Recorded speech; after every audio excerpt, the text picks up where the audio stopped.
Hello, everyone, and welcome to the 2025 edition of the Sim Racing in Focus podcast. We are a podcast that talks about sim racing, but in particular the Australian iRacing scene.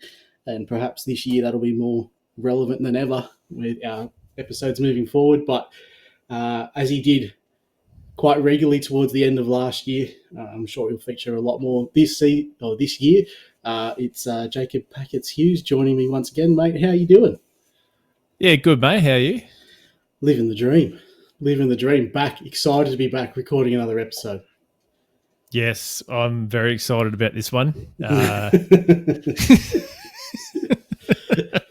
Your dreams are coming true. Yeah, it's more that iRacing definitely didn't let me down with the Gen 3. I'll just say that. Oh, of course. All right. Well, yeah, on this episode, we're going to be covering obviously the Gen 3 madness that has come out with iRacing in the season 1 2025 build. It is a happy New Year's to all people tuning back in, recording this episode in the first week of the new year. So it's a new year, new show, and we're excited to get back underway. And we're certainly treated to a lot of iRacing content to get across tonight. We're obviously going to focus a lot here on the Gen 3 and essentially the revitalisation of the supercar scene and community here in Australia. A few other bits and pieces of the content. We'll wrap up the Premier Endurance League that come to its climax in December last year, and we will have a little bit of a nice happy moments from 2024 and maybe some resolutions for 2025. So without any further ado, let's rip in. And Packets, can you just give me your initial reaction to the Gen 3 supercars that were released in, they've been out now for a couple of weeks. So we've had time to delve in. 3 weeks. Yeah, we've had time to delve in. Where are you at? I'm really happy with it. I am. I'm really happy with it. We've always talked a lot about the expectations for this, like either on the podcast or off the podcast, like on phone calls or in Discords or whatever. And I was always sort of on the fence of, one side going, it's either going to be really good or it's going to be just a copy and paste of absolute nothingness like the previous car. And yeah, funny enough, they ended up releasing that thing just, awesome. Like, the way it sounds, the way they look, the way they handle, the mechanical grip that it has now over aero and the way it feels, the force feedback. I can't really fault anything with it. It's exactly what I want it to be, pretty much. It's certainly it's hit the mark. I think my main concern is supercars in general, haven't had the great amount of feedback with their Gen 3, especially from the drivers and whatnot, about, how it drives, how it performs. And I thought, this could really kill off the vibe. But, oh my God, the cars themselves are impressive, but what it's done for the official racing community, and we'll dive into some stats here and some stuff in a second, but it's just what it's done for the community alone is just unmeasurable. Yeah. Nah, what with like the officials, mate, they've been popping off. Like, obviously it's a new car, so you sort of get that. But at the same time too, like throughout a lot of Discords and whatnot, the feedback is pretty positive from a lot of people. And even people that don't normally drive the old supercar, like a lot of GT drivers have sort of made the switch over now, or even Porsche Cup drivers. Just because they've been that impressive, and it's good to see. It's brought a lot of people into it, whereas initially it was a bit of a niche sort of car for Aussies, but it's kind of like, I don't know if it's going to sustain like that, but it's at the moment, it's kind of like not really a niche, and there's a lot of people that are definitely loving it. Yeah, that international flavour that it's brought in. You see Dave Cam and your mate Matt Malone and like these guys that are they're releasing videos dedicated to it now. They're excited by it. participation's not just up locally, it's also internationally, and everyone's generally excited for the car class, which is something, the old V8s were always hated internationally, but loved by the Australians at least. Yeah. But these cars seem to have just gone worldwide now. Yes. Well, like, Malone and Cam, like, I'm pretty sure, like, in the past, even when those cars first got released, the old ones, like, they probably only, they could probably count on one hand how many times they've actually driven while they've been out. Whereas, I think Malone on his own, he's done at least 1 or 2 officials a week since it's been out. So, and every time he does it, he always has a bit of a smile on his face and seems to enjoy it. And it is that sort of car that's sort of going to reel a lot of people in. Yeah, absolutely. And I always get a good little chuckle when I read through the Discord and the international people are in there sort of going, what's going on? Why am I getting flogged by 1,500 iRating drivers and I've got 4.5K? So kind of alluding to Australia's sort of like strong league orientated focus with that car. Man, every race Malone did, he lost IR because he was getting flogged by people 1.5K iRating. Guys that haven't done a V8 official because, you look at last season or the season before, there was 3 officials a week that actually went official or got the required 6 or 7 cars in the grid. Yeah, so guys that race the supercar were just racing leagues. They weren't bothering with the officials, and oh my god, like I think we did the Monday night strength of field this week, which would have been round 2 at Phillip Island. Looking through some of the tables, there's guys that have done in excess of 40 races in 2 weeks in the supercar. Scott Rankin, we're talking about you, by the way.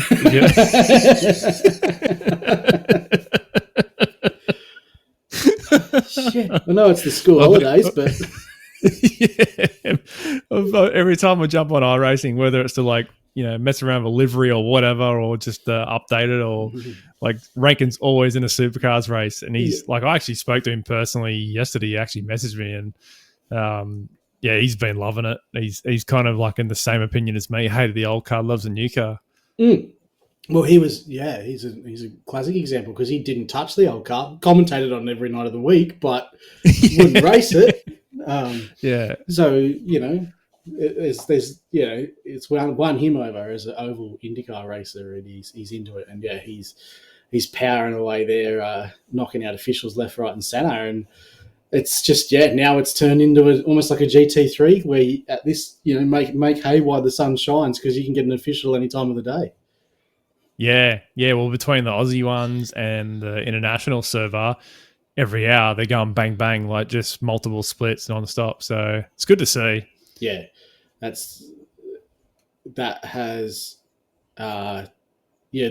of the with the car aside, which I'm sure we can delve into a little bit more about why we like it so much here in a second. But what it's done in that scene there is just, for me, that's the biggest impact that it can have.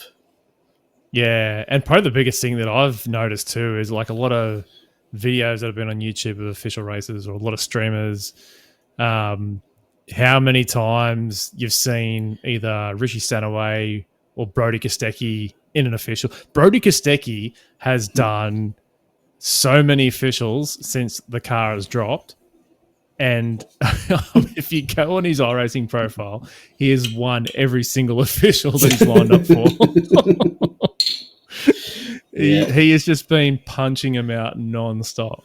It's obviously it's a good sign, like, because him and Stanaway were very present in the previous car, but not this present. No. So it's good to see. It's a good sign. Like, they're enjoying it. So they wouldn't be doing it that much if they weren't enjoying it. So 100%. Lots of guys out there, lots of good involvement.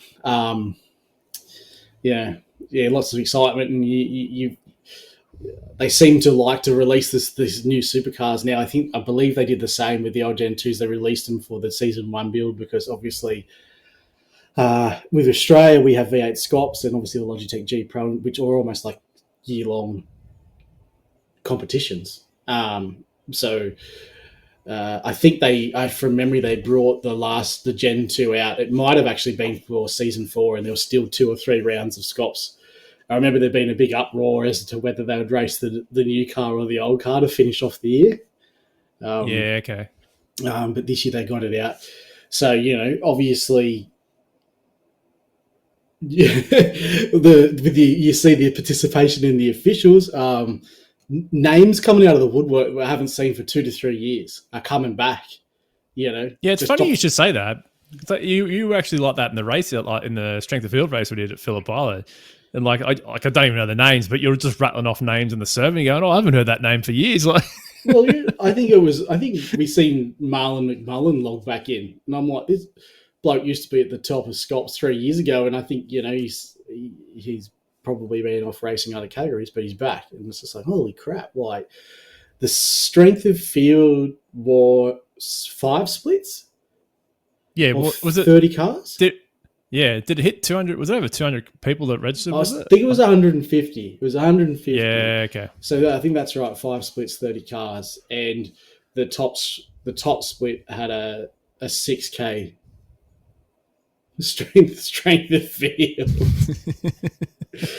So anyone, and iRacing are broadcasting the Monday night 8:15 or 8:15 my time. Sorry, 9:15 my time at the moment, daylight savings time. And so people have probably been like, "Sweet, I can get on the iRacing broadcast," only to find out that you need 6K iRacing to get in that split iRating. Yeah, I noticed that we weren't on the broadcast, so yeah, we must have only just missed out a top split, I reckon. Look, there's something a little bit flattening about you and I got in a race and we finished on the podium, the both of us, only to realise that we're in split 4. So there's someone immediately deflating about that. Wait, but then we were also in a voice chat with a guy that used to race for us, and he is always in top split every time, and even he was in split 3. Like, yeah. it's crazy. Like, people that we know that are always normally in top split aren't even making split 2 at the moment. Like, it's just it's crazy. Like, yeah. Yeah, it's so good to see. Like, so and there's a lot of GT drivers like that have ended up like in top split these days. So like Cody Deef is a solid one. Like, he's always been a GT racer, and now he's right up there with his pace on Gen 3. Like, he's killing at the moment. There's a few of them that sort of made the transition. Yep, coming back. And that's kind of interesting because not to get sidetracked too much, but you've seen Logitech announce that they're going to, the Logitech G Pro Invitational is now going to do a GT3 series as well. So you sort of think, maybe they'll go back because he would obviously be a strong contender for that series. And we'll see what happens, see how it plays out. Because it's interesting because you're obviously really now, it's captivated you, and now you're wanting to dedicate a lot of your time in the week to racing the Gen 3, and you've mentioned the possibility of signing up for the Supercars Online Premier Series this year. Given that they've restricted grid size to 32 for the first and second split, so 64 in total, like, how many participants do you think we're going to see for that league this year? Well, what were you saying the other night about Scots? You're like, you won't even didn't make it cut or something like that. Or I won't make the first page of the didn't make it. Cut. Yeah. I don't know, but it's really weird because I find, and you were the same with Phillip Island, where your qualifying pace was enough to be in split 2. And like, I think like what I'm trying to say is just the times are very close on the car, and that has been interesting. Yeah, and there's 5 to maybe 10 people, and when I say 5 to maybe 10 people, I'm talking about pro drivers and actual real life supercar drivers. Like SVG was in a server I was in the other day, Navarra. and it was only him and Rehan that were in the 31s, no, or 41s, I think it was. Anyway, it was a 1. I know that, but everyone's punching out 2s and 3s, and I'm just like, I managed to get a 3.7 in, and I'm like, I'm looking at it, and I'm like, there's a small margin of people of 5 to 10. They're going to be able to get that extra second out of it, but they're people that you won't come across in Scops, and maybe like 3 or 4 of them might be, but the rest of them won't be. And I just feel like the car is, as far as iRating goes and everyone's one lap pace ability, it's really tight. Like, I think it'll be a bit of a surprise, I think, with Scops on the ability for people to actually qualify. Because consistency with that car is harder, but in a way it's easier to drive, but it's just harder to drive harder. I don't know. It's really hard. It's really weird to try and explain how that car is. I think it's easier to drive, but it's also a lot harder to drive. But I think the car's more consistent, and it actually gives you enough feedback in the wheel now that it's a bit more predictable than what the old car used to be. But yeah, I think the times are going to be a lot closer, and I think there'll be a few surprises, I think, with qualifying for it. Yeah. Well, let's delve into a couple of. I'm just going to pick a few individual things out about the car, because and this will lead into this first one, which is the tire model. I think has a lot to do with this closeness of the lap times. And I guess more specifically, we're seeing, I guess traditionally I might be a second and a half off, let's say, top split in Scops, and we're seeing that come down to like 7/10 now. Not for everyone. Not everyone's transitioned equally to the new car. It's been interesting to see a lot of guys have actually really struggled with it.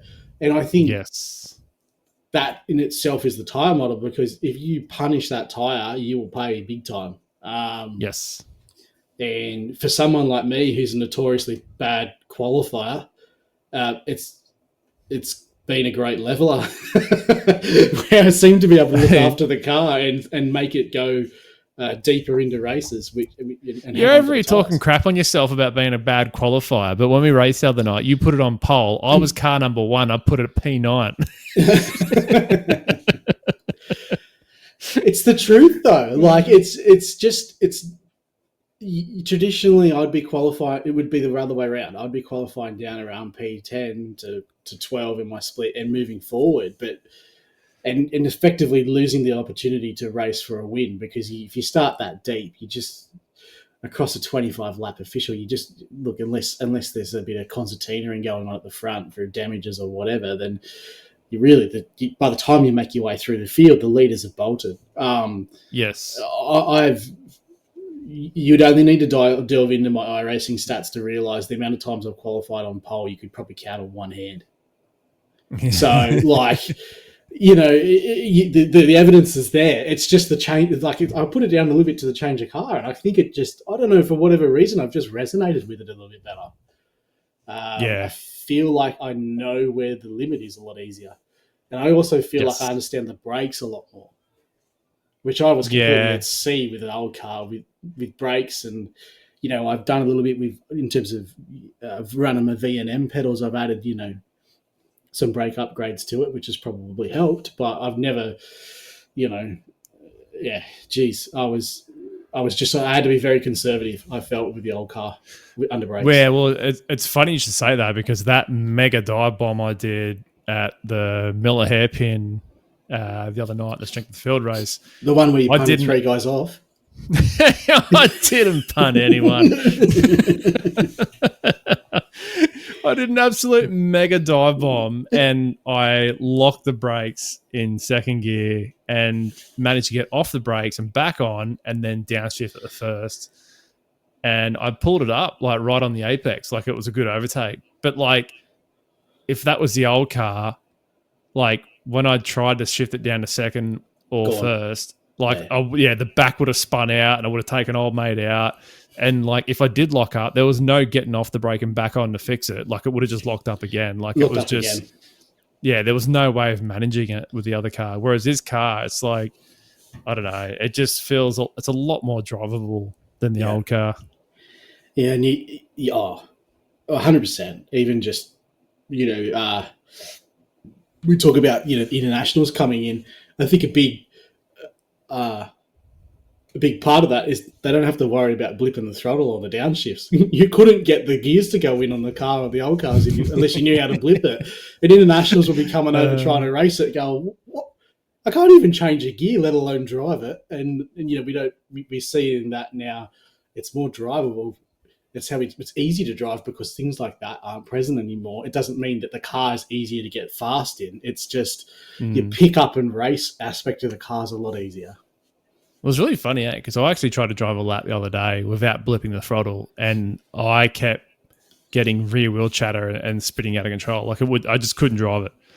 Like, blipping is still the way to go, without a doubt. Yeah, it needs to be done. But it was the difference between you being able to do a race or not race. Yeah. In the last car. But now you can do a race, and yes, you'll probably not be able to go in as deep under braking because you'll chatter the rears, but you can knock out consistent laps with not having to do a downshift. But I still blip on the downshifts. 100%. Otherwise, if you try and push it any sort of, if you try to push it hard in a corner and try and brake late and you try and downshift without blipping, it won't go well at all. Yeah. So the tyre model is a big tick for me. That could be biased because it seems to work within my driving style a lot more. I don't know if that's...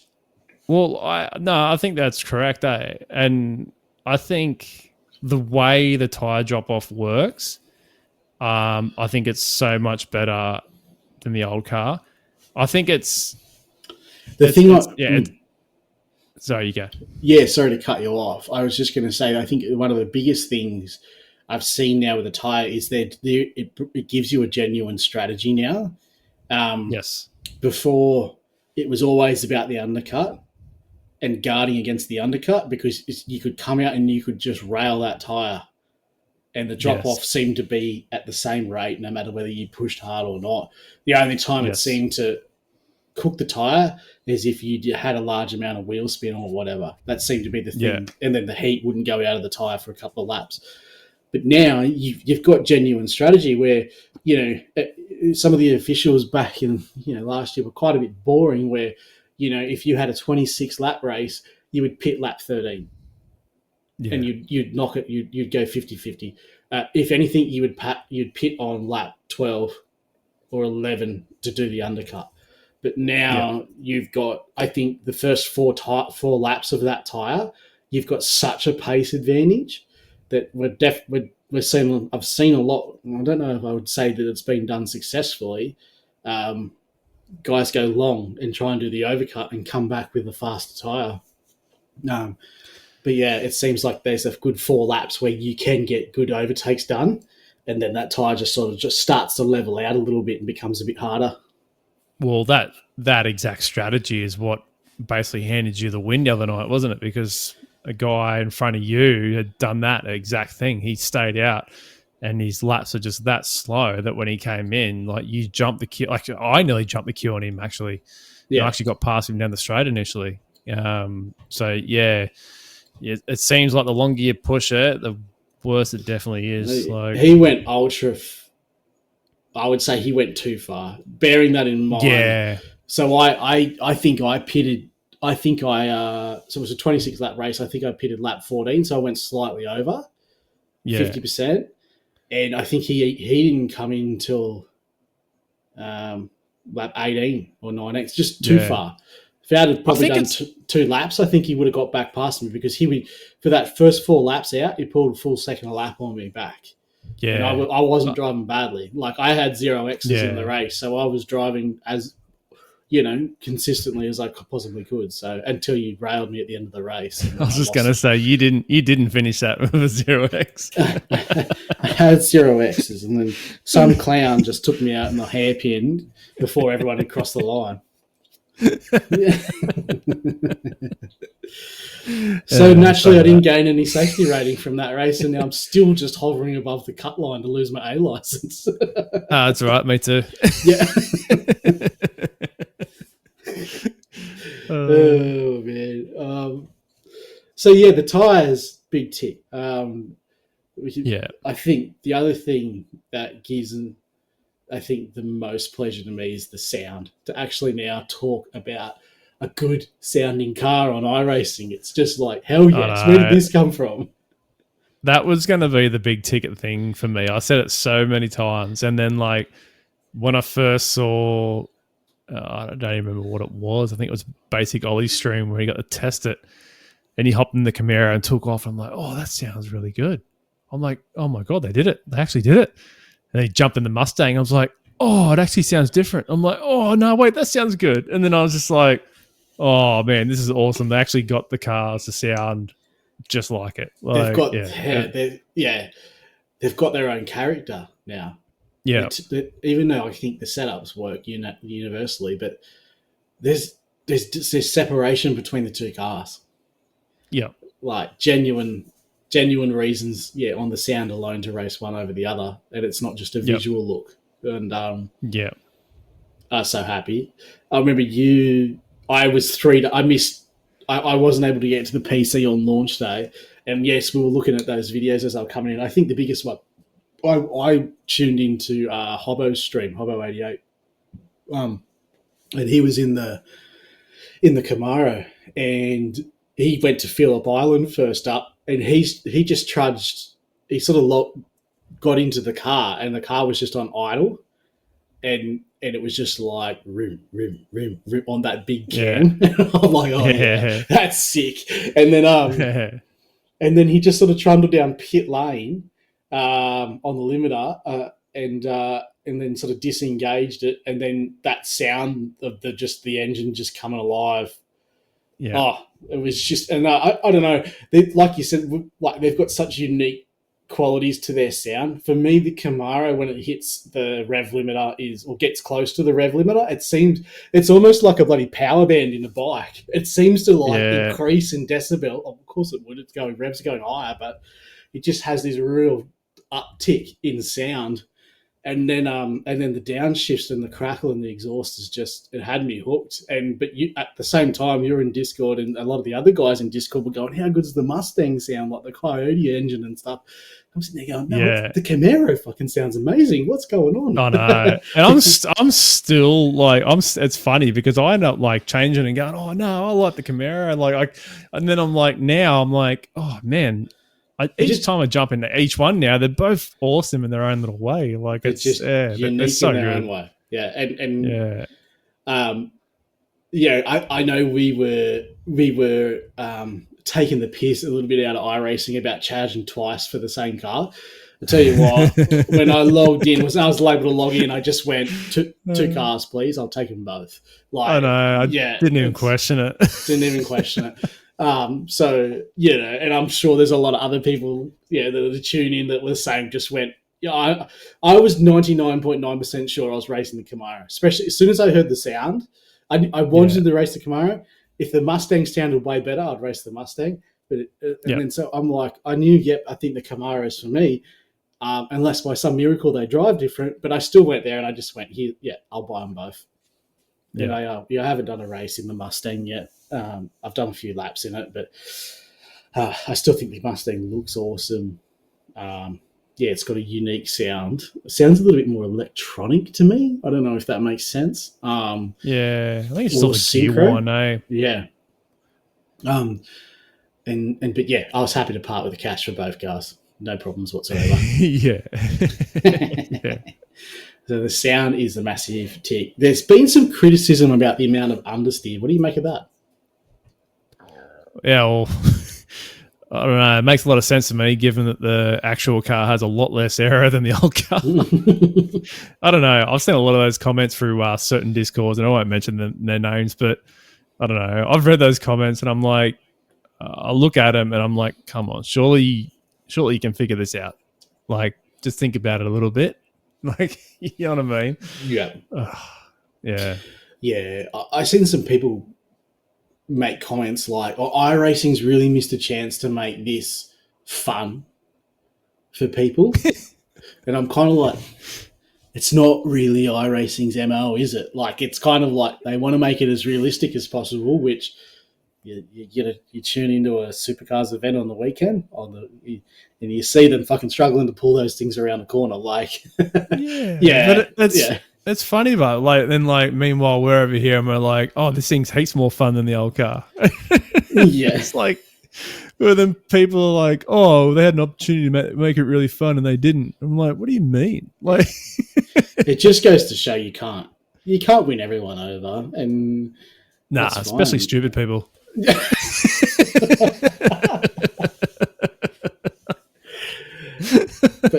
but largely big tit. We've got to delve more into the world of setups with this car, and they're going to become super important with how tight and how, I guess, the window, the qualifying margin between, it seems to be narrowing a little bit. Maybe not so much for the top 10 guys, but the window for the rest of them seem to be qualifying. So it seems to be getting closer, which, might come down to setups now. Just tuning those extra 210s out of the car might be literally worth 20 places on the grid. Well, it's funny because with the old car, I would adjust roll bars, bias consistently throughout a stint, depending on tyre wear, fuel.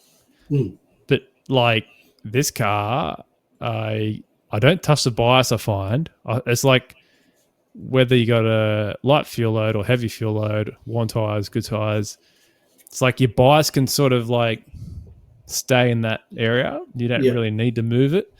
Or that just, could be just how it works for me. But I find the only thing that I've been playing with, and I've been playing with it a lot, and yes, I'm talking about iRacing, but is the throttle mapping.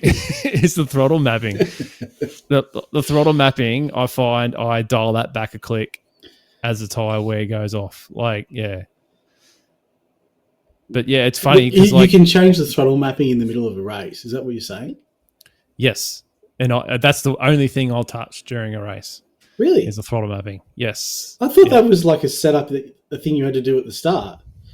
No, you can actually do that in the car because you can actually, you can actually adjust it in the car over and off. Yeah, because I'm running it down. Well, I think the first two sets from VRS, I've turned it down 1 to 5. Well, in saying that, I ended up running the Watkins set for both rounds.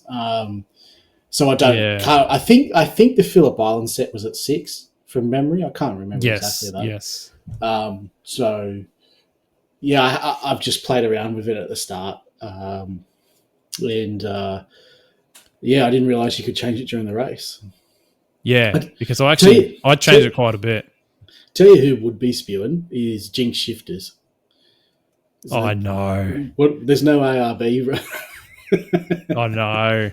It's ARB controllers in the car anymore, and that's half his product range. They're going to have to start making Supercar button boxes now with a bias wheel on it.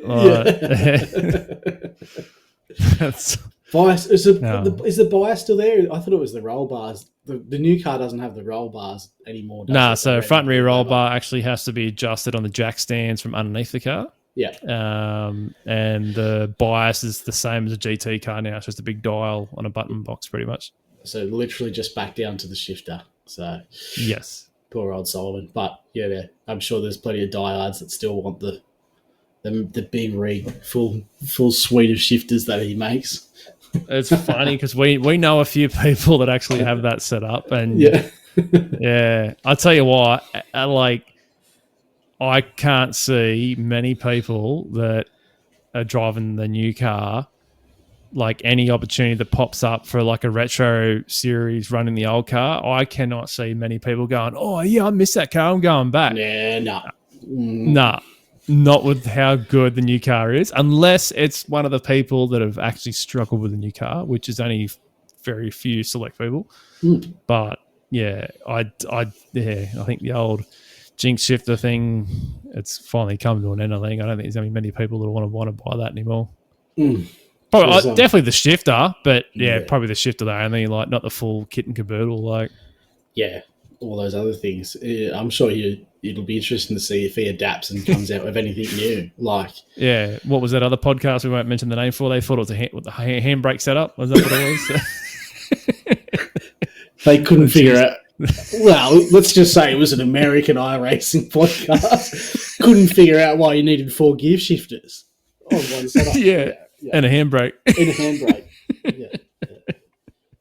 They thought it was a very expensive lot of handbrakes, which, okay, yeah, if that was the case, it would be an expensive handbrake. Kind of missed the brief on that one. Awesome. But yeah, look, obviously just super happy. I was we'll touch on it a little bit later on with iRacing moments from 2024, but, obviously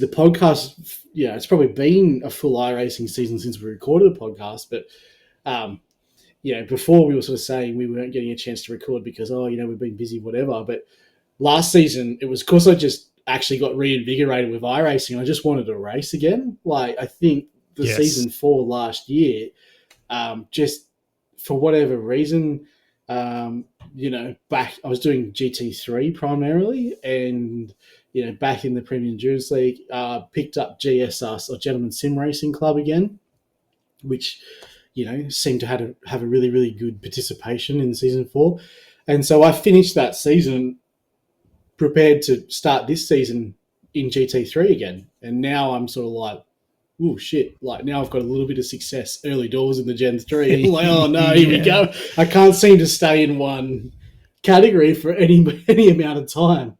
We'll watch this space because now I'm kind of in flux again as to what I'm going to race for season 1 when all the leagues do kick back off again, which and I'm expecting far off, I think. Yeah. We'll be. Most of them are probably going to be making their announcement, in the first week of Gen about when they're going to start, and I'd imagine there's going to be more Gen 3 leagues coming, or Supercar leagues coming out as well. But we'll have to watch this space. But I think that's a good wrap on the Gen 3. We're all smiles, and all we can say to iRacing is don't touch it. Yeah, don't update it. Just leave touch it. All right, so don't even look at it. Yeah, I think we've given him after we pretty much told it. We pretty much come out in the last episode or whatever we did, and we said basically we weren't holding our breath. We didn't have high hopes, and we got burnt by the Mustang GT3. We got no hope, but we'll give them their dues. I think they've done an incredible job. Yeah. So, I guess the next category I've got is GT3 a single make category?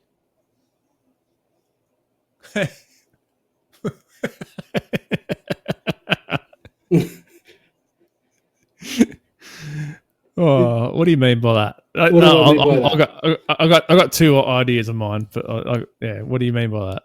Well, it seems like you just have all you need to do is buy the most recent car.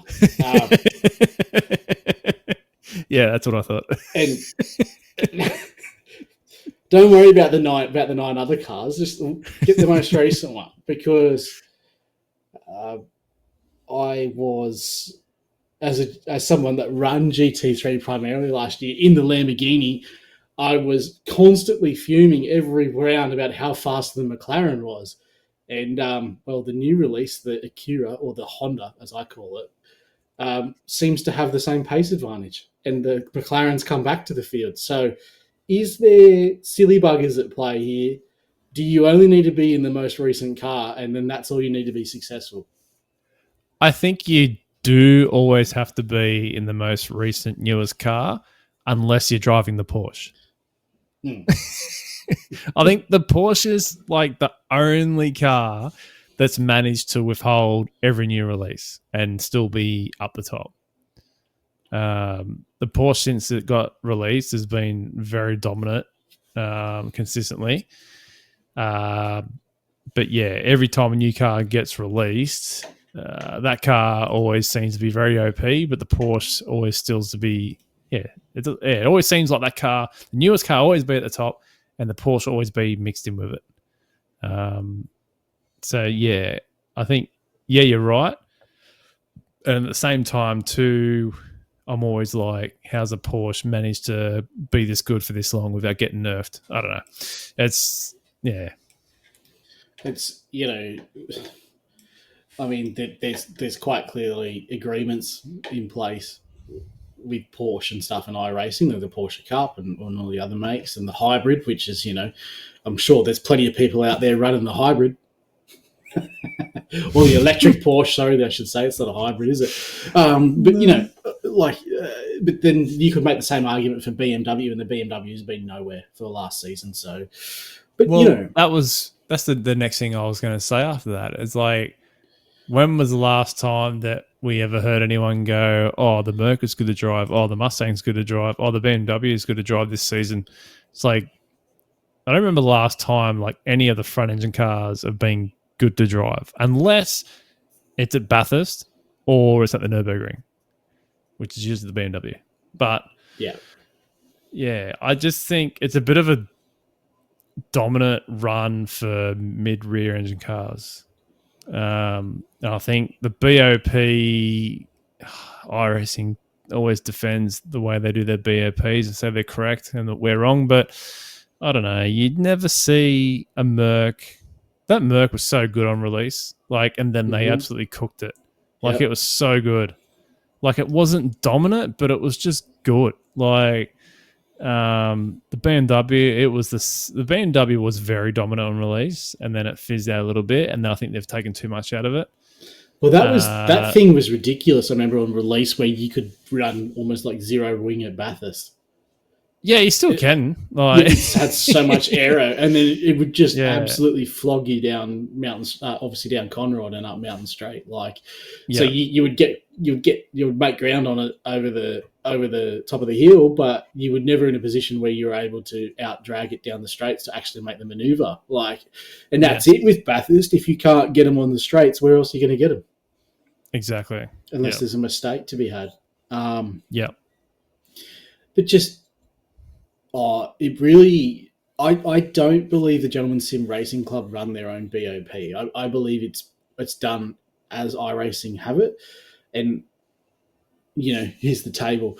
10 of the top 11 cars were McLaren in the pro split, and we have 5 of the top 6 in Pro Am are McLaren. I raced. I did the officials and also the GSRC at Spa, at Watkins. Again, top speed dependent tracks, but the McLaren was worth 2/10 on the Camel Straight and also the straight down through Blanchimont. So there was 4/10 I was giving away on a lap just there, just in a straight line. So it was just, and I seen the Acura come out and relevant to American GT3 categories at the IMSA or whatever, but I don't know if it's raced anywhere else. And it could be in Asia, I don't know. But and I see it's 4/10. Someone put a thing up, a table up. I don't know if it was Garage 61 data or whatever they pulled the data from, and it was 4/10 quicker per lap on average. And it's just like, here we go again. Got to buy the new Honda, but I'm not falling for that. I'm not buying it. No, I haven't bought apart from the Mustang was the last GT3 car I bought, and I haven't bought a GT3 car since. Mm-hmm. And I think, I still want my money back for that. No, you just got to be patient. It's going to be good. It's going to be good. I'm confident. I've sent the Mustang off, and and the Corvette off to iLiveries to paint up for his next. So shout out to good old One Day. He knocked it. He got our new paint sorted for the Gen 3, and we've got those two other cars going over to him. So I'm banking on them getting used. I don't know. I've got no interest in the Akira, even if it is 4/10 faster a lap. Nah. So, I think we're having a lot of Daytona 24-hour talk, and the LMP2 has been mentioned. We've done that a lot before, but then I think a lot of people actually wanted to do the Mustang as well as the GT3. So it's being spoken about, and I think if I am going to put time into the supercars, then a front-engine GT3 feels the most at home. The Merc was always the go-to for that. I think if you race supercars, the only sort of GT3 that felt normal to you would have been the Merc. Yeah. I'm going to break the cover on the Merc in testing before the GSRC league, because not just that, it's a good sounding car, good looking car, good everything else. Yes. So it just feels the parameters in. Okay, if I'm going to have a pace disadvantage on BOP, well, at least I've got everything else in this car. And like you quite rightly said, the other advantage is it's probably one of the closest to the Gen 3. So your mid-engine crossover isn't so big. So it just when I seen that table come out, and it just left a bit of a bittersweet taste in them for me with that. Yeah. So and I seen I actually stole that. Someone else just wrote, "No point in racing GT3." I think it was on iRacing Down Under or somewhere else. No, it's just a single. It's a single make category now. It's whatever the most recent car is, and I'm like, I actually agree with that 100%. Yeah. Oh yeah. All right. Well, let's bin the GT3 then. We'll leave it there. We haven't done much racing at all, if any. I know I don't actually own a LMD H car, but interesting release for the Ferrari, to say the least. The new Ferrari in a Le Mans, what are they? The Le Mans hypercar is called the class, right? And so we've seen it come out 10 seconds a lap faster than its actual real life counterpart, something like that, a lap. So, you can basically just drive it flat out in 6th gear in a turn 1 at Sebring, I think it was. So it was worthwhile, I guess. I just wanted to bring that up because it's kind of funny. I think the people that race it actually think it's quite fun to drive, but yeah. I was so confused, I was like, this thing's so quick. I'm like, is this thing is it does this thing actually have its own class? Like, it's not racing the other ones, surely? Like, I think, and I'll just double back quickly with the GT3. I'll bring the Akira into this. I think I'm willing to, and the Ferrari as well. I think there's been a lot made of the Ferrari in particular about how unrealistic it is. I think I'm just going to reserve judgment because I'm expecting BOP in time for Daytona to come out for both those cars. If the Akira doesn't receive BOP for Daytona, that's a farce. And it'll even be a bigger farce for the Ferrari because no one else would run any other hypercar. Not if you're that far down a lap. Well, I think they did actually do an update a day after the release. I'm pretty sure a couple of days after. I'm pretty sure they actually did do something to the Ferrari. I don't know what, but I remember seeing some patch notes for it. They may have already sort of settled that down a bit, but it was pretty crazy quick. Yeah, that was just a funny release, that one. But I did see some people, I think they were speculating, and it made some sense that, this was the first Le Mans hypercar, and maybe they didn't have the it's not the data. Yeah. Yeah, because all their other cars are GTPs from the IMSA series. So this being a Le Mans car was completely different. So it was I found it really odd that they did this, and a lot of people did. And I'm not sure what drove it, but yeah, you can clearly see that whatever data they've collected and the way they've worked it out, missed the 8 ball quite a bit. but yeah, I don't. I don't know. Yeah, like there's surely, there could be some credibility to that. The data's just not readily available to them as such as the IMSA series cars, but yeah, and yeah, unfortunately, the Ferrari's probably going to get nerfed in unnatural ways to slow it down. yeah. The Ferrari's probably the European version of the Gen 2 supercars released on iRacing, I guess. Yeah, could be the case. Could definitely be the case. All right. Well, I think they're the major talking points out of the new build. Is there anything else you think worthy of really discussing at length here? I think as far as optimization goes, because they released with the new the what was it, the track, I'm having a mind blank, so debris on the track, The particle update. yes, the famous call, debris on the track. Debris. So yeah, debris on the track. So they released the debris, and they also did a few tweaks with their graphics in the UI and the way you do all your aliasing and everything else. And in all honesty, it's been running better than it ever has for me, which is I was a bit worried with the particle count and the debris and that, and the way it was going to be. I'm like, oh, this is going to be an absolute tanker, but it's been pretty good. And that, I don't know if you call it like a quality of life update, like kind of is, like I guess, but I don't know. I've really enjoyed going through, like the other night, like we were doing the Phillip Island race in the supercars, and you were like, oh, watch out, Lukey Heights, like some dude just went off on the dirt and now there's crap all over the track. And I come down there and I nearly pinched the brakes because there was crap on the track and the car did not want to turn in and there was dust and rocks everywhere. And it was good because, I don't know, it just adds that more realistic effect. The best thing I like about that is when you actually follow a car that sort of clips off a little bit, it sprays off, you see the dust and you hear it in the floor pan of the car, and it just adds, I don't know, a little bit more of a realism and I guess like immersion. But yeah, it's good. I actually really like that update. It was good.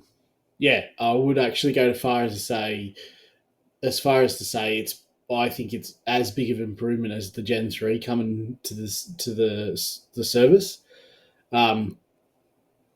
It was the first thing I noticed going around Sandown when I'd come off the track, going around next lap. Like there's just debris everywhere, and I'm like, how good is this? and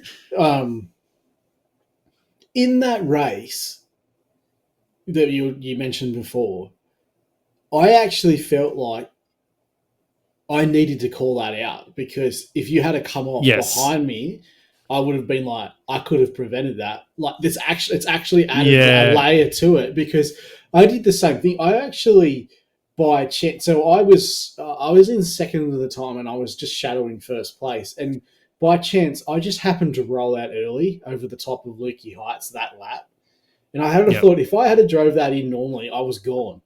Because I still didn't make the apex, even though I rolled off early. And I thought, shit, I better let Packets know, who's only, you're only just down the two corners away. And sure as enough, and then you, like you said before, you're on the brink of pinching and going off, and that the cars in between us that may not get that call could have gone off if they had just drove into that corner normally, like they normally would. So. Yeah, it's definitely added a lot to it. Even obviously, it's the physics and stuff are now a little bit more accurate. Visually, it looks awesome, and it's good information to hand out to know where your grip levels are. Avoid don't take that curb apex this turn, but stay wide because there's gravel in there or whatever. I would say it's like you said, quality of life, but I just think that improvement alone is massive. Yeah, I look forward to like the big test for that. For me, will be the bus stop at the Daytona 24-hour, and how that looks after 20 hours. Like, The next thing they need to nail down is the polystyrene signs. When you hit one of those, it needs to blow apart into like a million different pieces of polystyrene. Yes. It'd be wicked if they could get tire marks to stay in the grass. Like, so if we had a wet race, the Daytona, like the bus stop in the Daytona would just have all these wet tire like mud marks in the outfield. Hopefully they stick there. But awesome update in totality. But yeah, a couple of those things in particular, the Gen 3, the particle update, were my highlights from it for sure. Okay, well, as I sort of mentioned before, didn't do a lot of recording for the podcast at the end of last year because we were out getting some racing done, which was, I think it's fair to say we had a bit of an iRacing overload in the early to middle parts of last year where we weren't super active on the surface. I guess you could say that for our whole team, but then we had a bit of revitalisation at the end of last year, and that sort of showed in the Premier Endurance League. And that was where I was spending most of November and December. There was quite a couple of, 4 or 5 Sunday nights were spent weeks preparing for those races on a Sunday night. But the season's now concluded. Even Packets, you managed to make it back for the last round. So I guess your thoughts on this season? Yeah, it's all right. Sorry. Thanks. That's what I'm looking for out of a podcast co-host. 3-word answer. Yeah, awesome. I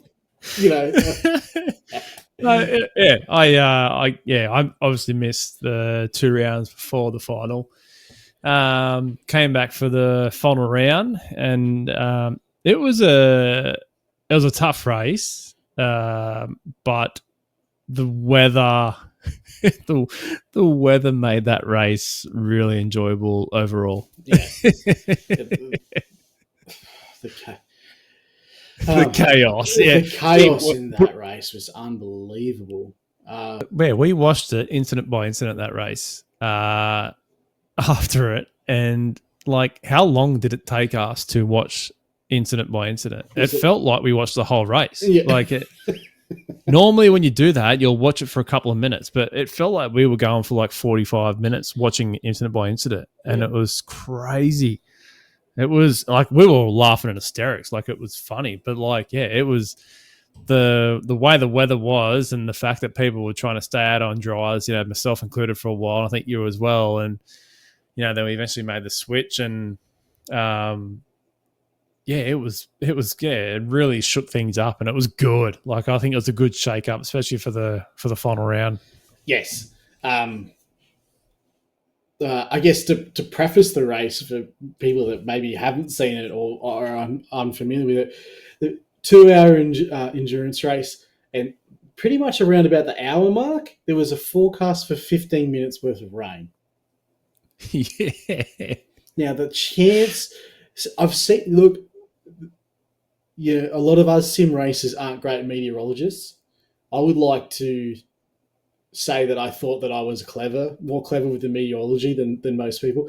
I had some, my greatest criticism after that race was, how can you have, 10 to 15 minutes worth of rain, and essentially the track stayed wet for almost the whole remainder of the race. And it wasn't completely torrential rain. And I got called out saying, basically, Dean, there was 100% rain. And I'm like, I think that means 100% chance of rain, not that the track will receive 100% rain. Might be wrong. The guy that called me out for that might also be called Rain. And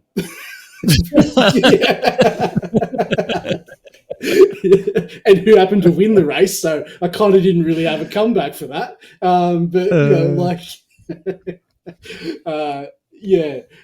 a 100% chance of rain, and it wasn't so torrential that, well, put it this way, people stayed on dry tyres when that rain eventually did come.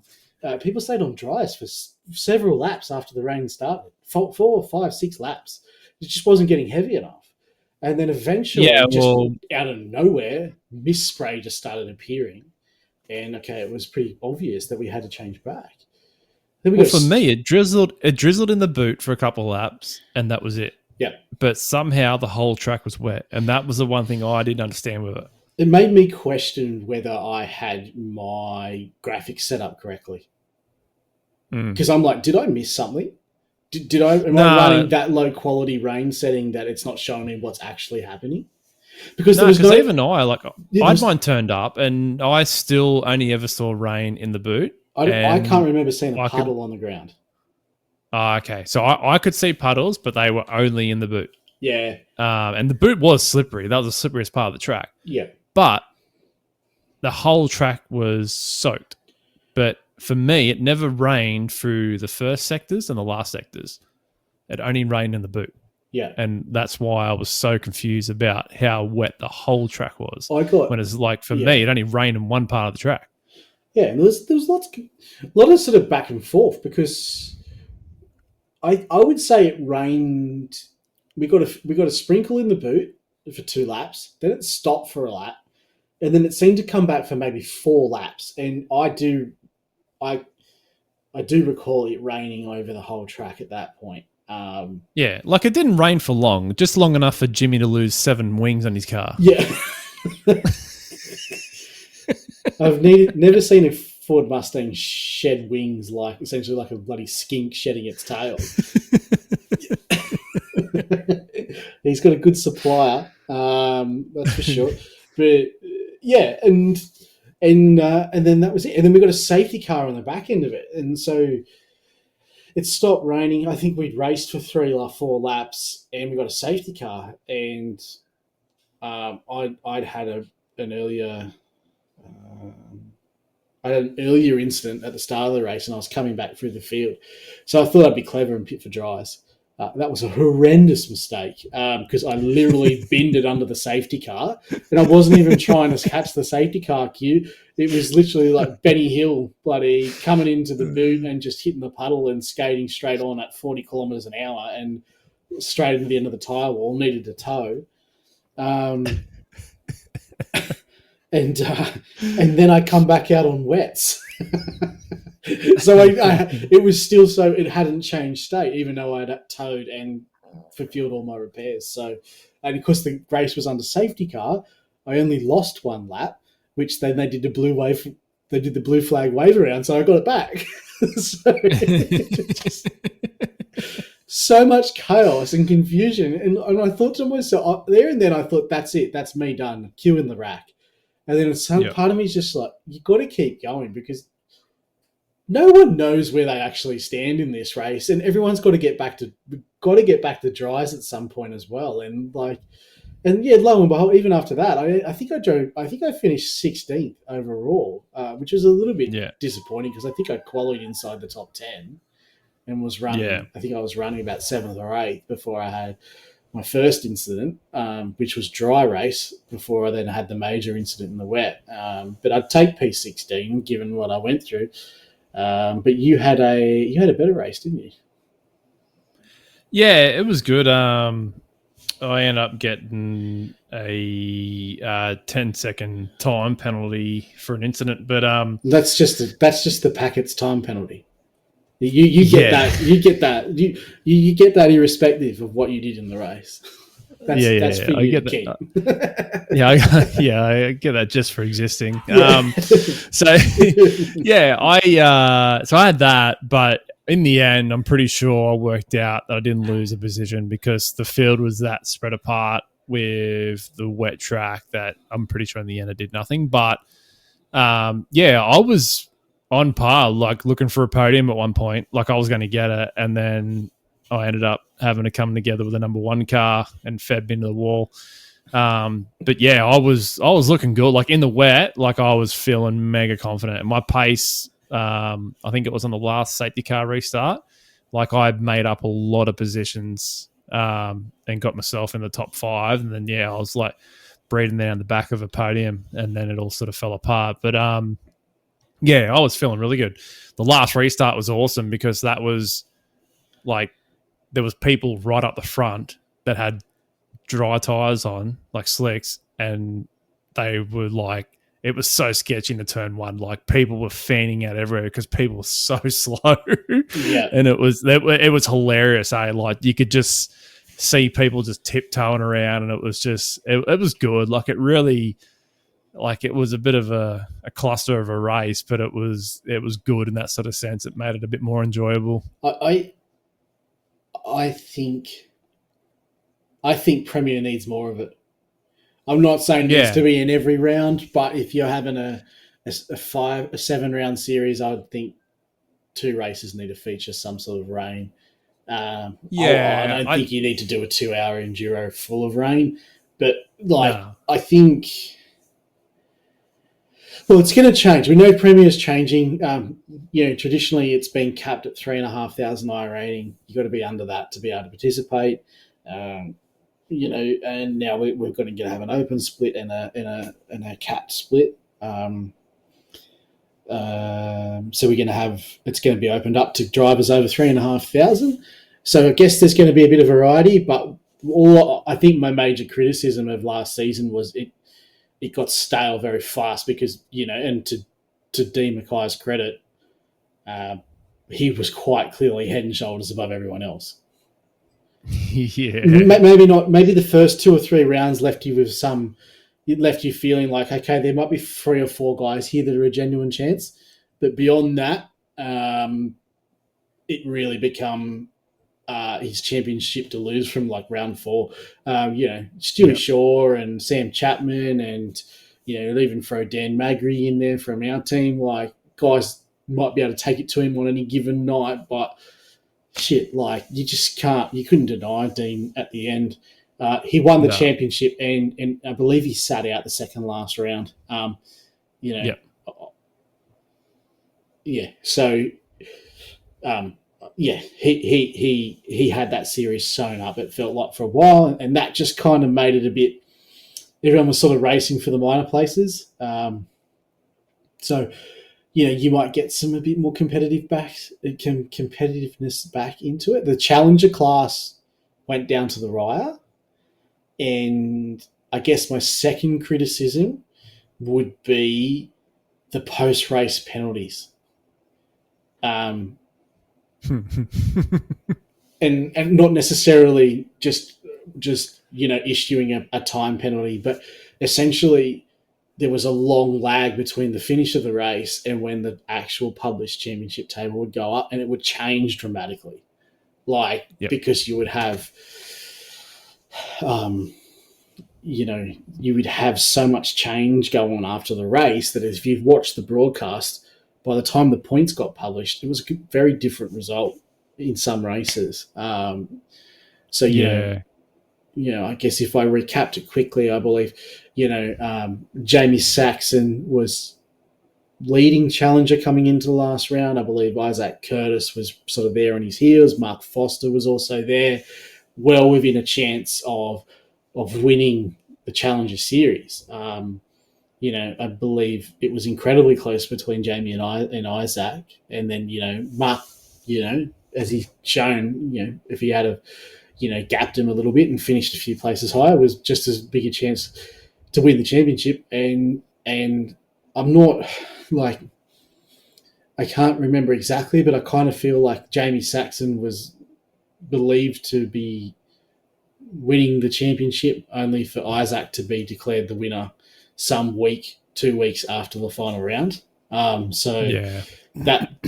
That's just, I don't know. It's a criticism, but I don't really necessarily have a great suggestion on how to fix it either, because obviously that race, that final round, and we probably can't do it justice in words. Just go, if you want to have a chuckle and a giggle, you just go and watch the broadcast and watch it from an hour into the race, and you'll get a good laugh, if nothing else, out of it about just what was going on. Because I think it took race control a week to decipher everything after that.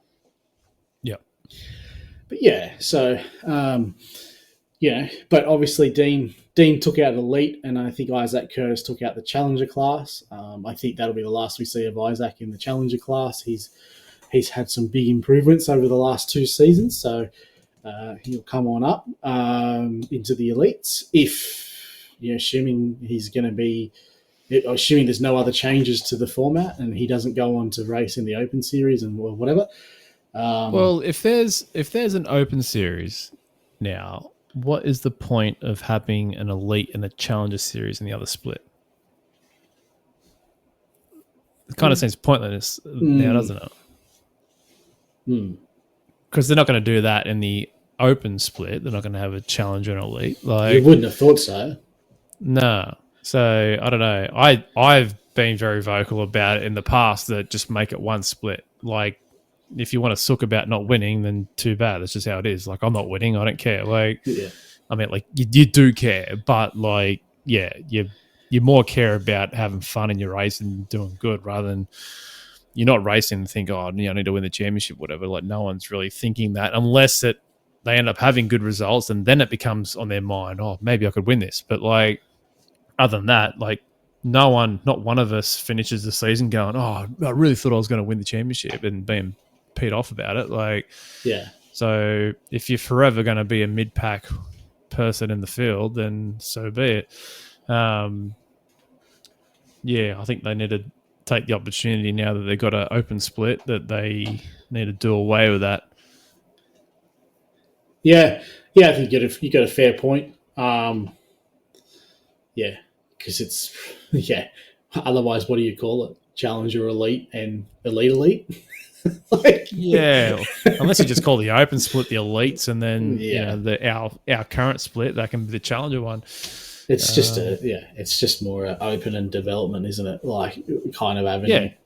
And you never know what you might see, actually, because they actually started out with a 3,000 iRating cap, increased it to 3.5. Maybe that 3,000 comes back now. For the lower split. Anyway, we'll watch this space. I'm sure. I know Jimmy and Ricky are probably keen to jump on a future episode and have a chat about what's happening there, so we can grill them in that time. We can ask Jimmy about his wing supplier for the Mustang. Yeah, I think Mustang might have binned him for next season. I think he's going to have to choose another car. We've got no wings left. Big congrats to the TriStar team, who Dean Mackay raced for. They were competitive all year, but I think they've led the team's championship for the vast majority. I think I probably shouldn't do this from memory. I probably should just access the points table. I believe it was it was Revolution Racing who ended up winning the team's championship by, it was only 16 points in the end across the whole season. And that was for Ventrip Mode M Sport by TSR TriStar Racing. It's a mouthful. And then, I don't think I've butchered that to the hill. But then, mate, lo and behold, in third place, the Battlers, Riot Sim Racing, our team. What a! I'm just trying to look here. I think we've just held out Twitchy Foot Racing, who are in fourth. So, mate, what about that? A bit of silverware to finish the season. Yeah, look, I think it's safe to say that we're a very dominant team. And do you know what's even hilarious? More hilarious about that? If you didn't come back for the last round, we would have finished fourth. Is that true? It's because of you. Did my last round actually count? Well, the way the team's championship scoring works is the top 2 drivers in your team on the race night, the top 2 point scorers is what goes towards your team total. So I actually one of our top 2? Well, where'd you finish? 5th? No, I was in the top 10, I think, after, because I fell back because after I got punted off, I had damage and I lost a lot of places. Which actually, funny to say that. Funny, going back to you're talking about the time penalty. Oh my god, time penalties before. It was funny because the time penalty was only 5 seconds to the car that ruined me race then, which I found a little bit odd because I don't recall anyone ever getting a 5-second time penalty throughout the whole season. It was a bit of a one-off that. So I think the consistency with the time penalties is also off as well. Where is it? I'm just trying to find it myself now. I think I was ninth. I'm pretty sure. But even then, I think it was only Alan and yourself. Oh no, 8th. Yeah, and so I think Dan Magri and myself and Matty Carey were in the teams, mate. So if you hadn't come back and resurrected yourself there, we would have lost the final place on the podium for the teams championship. Look at that! I actually did something for the team. That's awesome. Yeah. I don't ever do anything for the team. So you're going to have to race more, mate. Anyway, yeah, not in a GT3, that's for sure. All right. Well, that's a wrap on the Premier Endurance League. Some handy drivers coming out of there. So we'll watch the space for the new league. It's a new year, so I'm going to ask you to give me a couple of top iRacing moments of 2024. And I think I want maybe your most fond race memory, and give me the best car that was released in 2024 and the best track, the top track and the top car for iRacing in 2024. Oh, we're not including the supercars in this, are we? Because they're technically the 25 build. No, we can't. We're going to level the playing field. All right. Well, best car in 24 for me would have to be the mini stock. I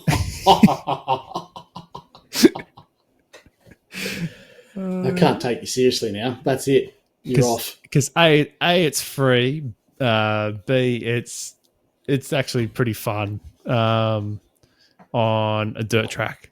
It's a bit rough on a road track. You know that yourself. Yep. But yeah, on a dirt track, it's pretty fun.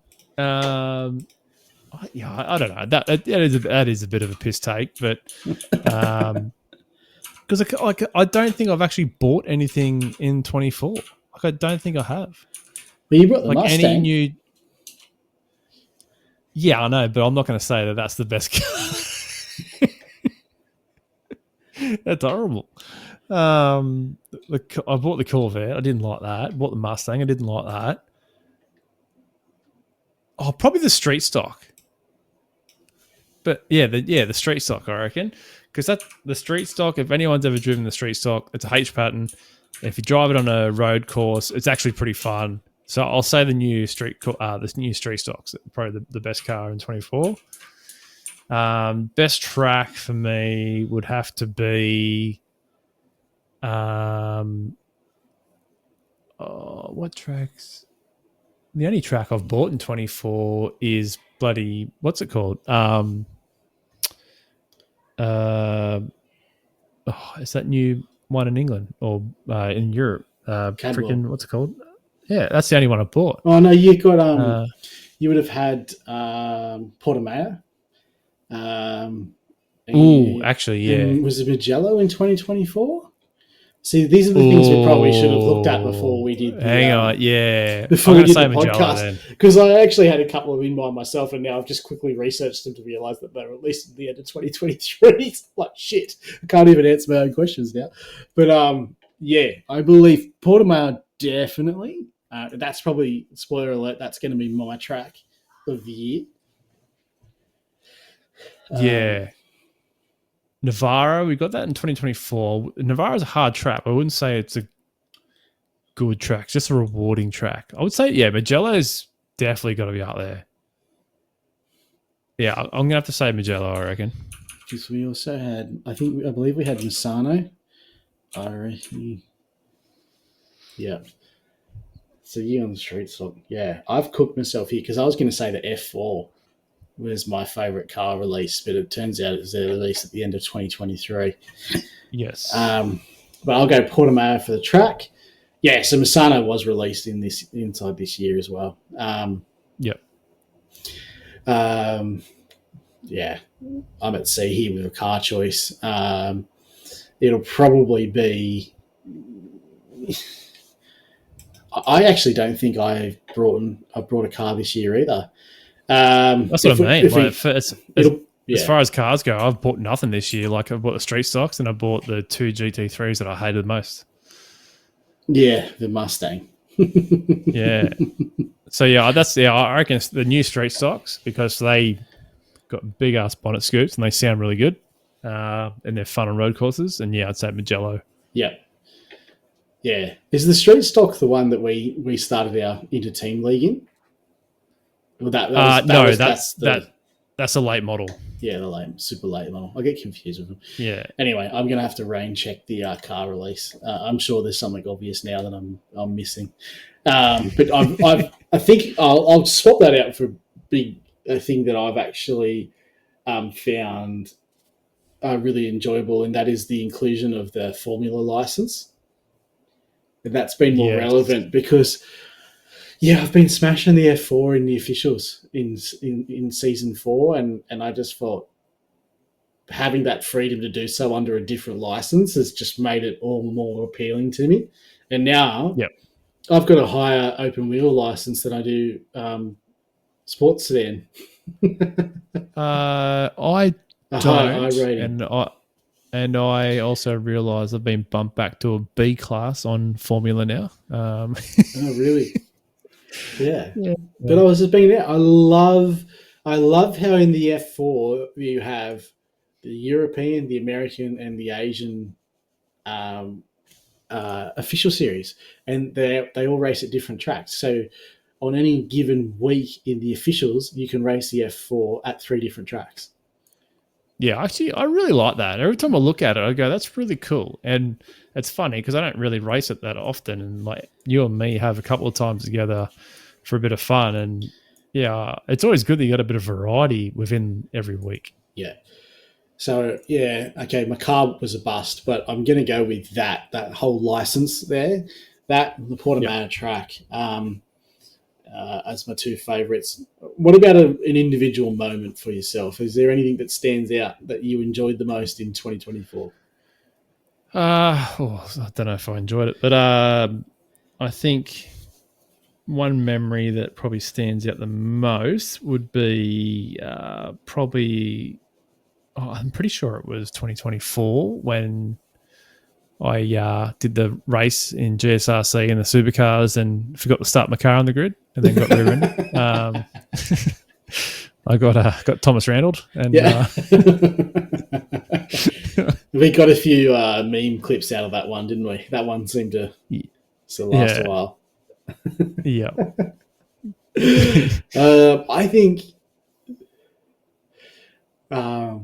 I think my favourite moment was every now and then, at least one season every year, I love it when our team just decides to go all in on the league. And that league can be the most random league that someone's found trawling through Facebook that's, in the case of this league, hadn't had any previous seasons. It was just literally the first time that they run a GT3 league on a Monday night, so they were in direct competition with GSRC, and we just pumped like 10 cars on the grid, and they were getting 20 cars to a weekend, and just I love those moments, and it just becomes a laughing. It's just a laugh the whole way through the race.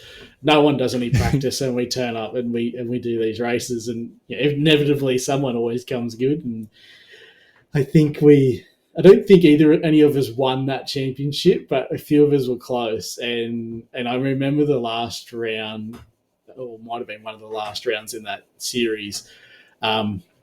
We did a super sprint at Winton, so 2 races. They were all super sprints in this league, weren't they?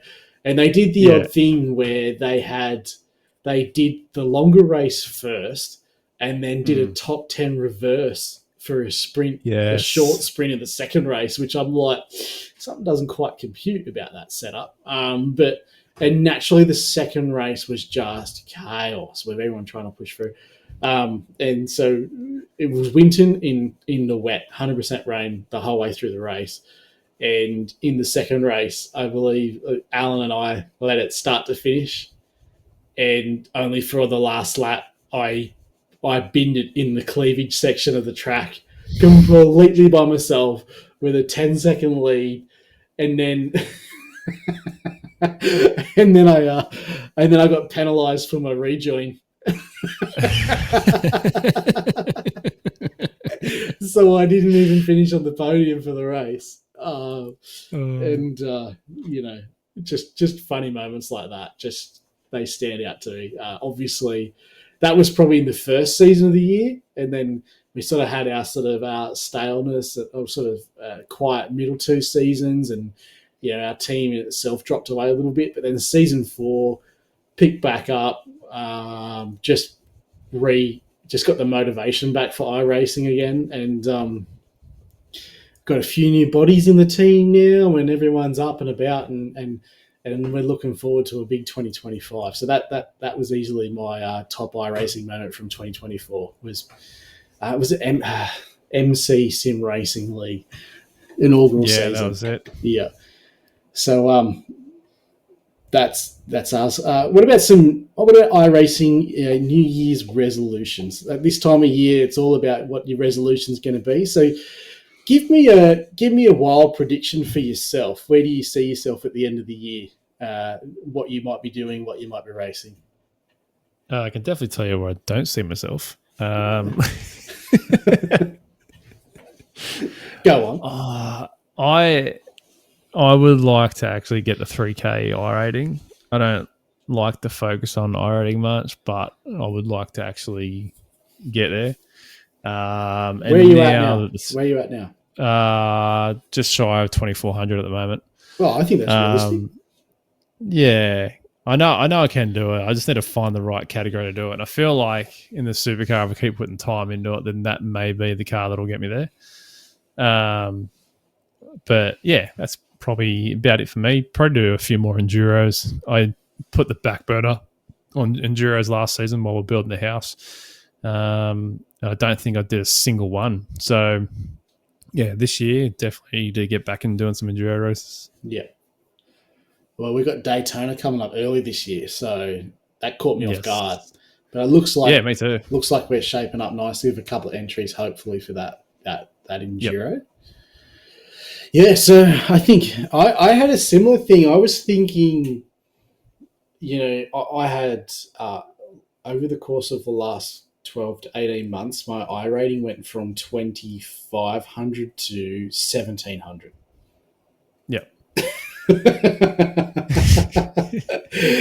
And now I've got it back to 2K. So I was looking at, I was thinking, is 3,000 too conservative, or do I want 3.5? I think I'm going to go lofty and go 3.5. I'm feeling that motivated to be back doing officials this year. And so this is the other thing I'm really struggling with is, like I said, before the Gen 3 was released, I was looking at, trying to set myself a goal of, winning a Pro-Am split in the GSRC. Yep. Whether that's Porsche Cup or GT3. And I think I'll still go with that because I know I'll at least be racing one of those series. I'm absolutely garbage in the Porsche Cup car. And I kind of feel like that's because I haven't designated really any time and I just try and turn up and race in it. And that's never a good recipe. And so I would like to, I think it's fair to say my GT3 pace had me towards the pointy end of the Pro-Am split last year, but certainly not top 5. But I think with a bit more prep, I could get there. So yeah, I think I want to set myself. I think the GSRC really come back leaps and bounds, and it's I enjoyed it thoroughly. It's probably one of the biggest. That and the Premier Endurance League were probably the 2 biggest contributors to me getting right back into iRacing last year. So unless Ricky is willing to put me back in the Challenger class, I'll probably aim for a Pro-Am split win in the GSRC. That's my resolutions for this year. So that's all right. I tell you what, I didn't even mention before, but like I did mention to you and the team that, you know, if the supercar was good and I was happy with it, then I was going to push hard to try and make Scops this year. So that's actually definitely on the cards. To hopefully get on page 2 of the did not make it category. Like anything, the biggest test, and I think it has been more than ever, is withstanding the first 3 rounds, because they will be brutal. Like, Yes. in terms of like sitting there and going, shit, am I really that far off? Is this actually going to be worth persisting with? And then then the field cleanses a little bit, and you know, and I mean, like, if you, that's on the assumption that we put the same amount of time into it that we had been putting into it, but we might be putting more time into it now that, you know, even we've tried to sit down and record this podcast the last couple of weeks, but we've wanted to do officials instead. Like, yeah, so which is weird, because I hate doing officials normally. Yeah, but we've gone in and to do multiple officials. So if you're putting more time into it like that, then you will narrow the gap faster. Yeah.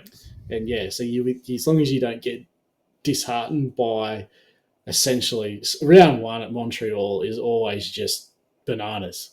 I think there was 100 people trying to qualify just last year in the old Gen 2.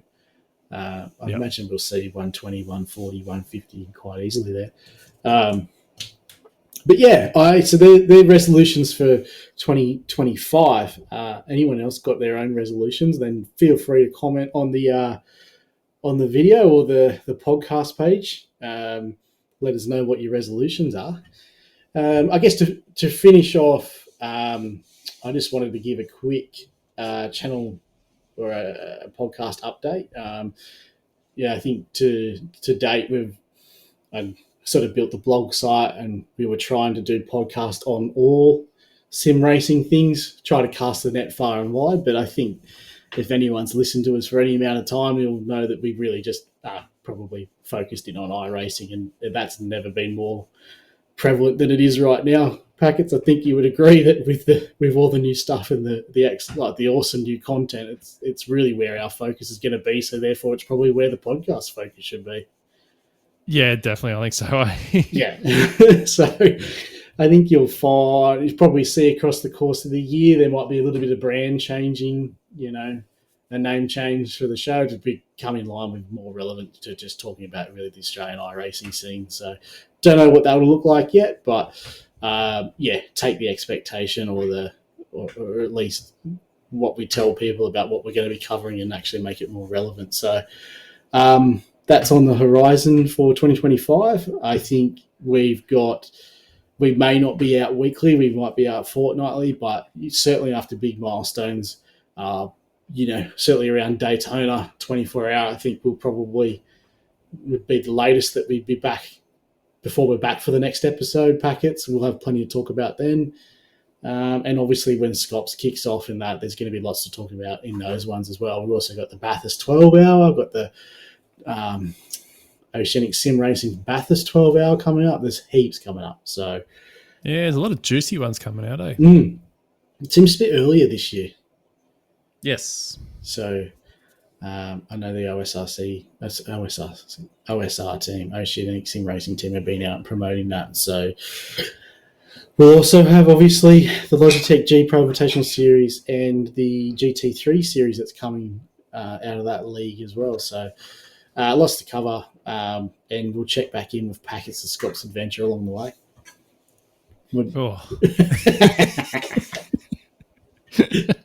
Yeah. Otherwise, I think that is it for us on episode, I believe, number 20 of the Sim Racing in Focus podcast. So if you enjoyed it, give us a like, get us back relevant again in the algorithm, because I'm sure we've dropped off a lot of people's radar, but that's okay. It's a bit of fun. And I hope you enjoyed the podcast. You can find us on Facebook, Instagram, obviously Spotify, Apple Podcasts, and on YouTube as well. So thanks again for tuning in, and it's bye for now.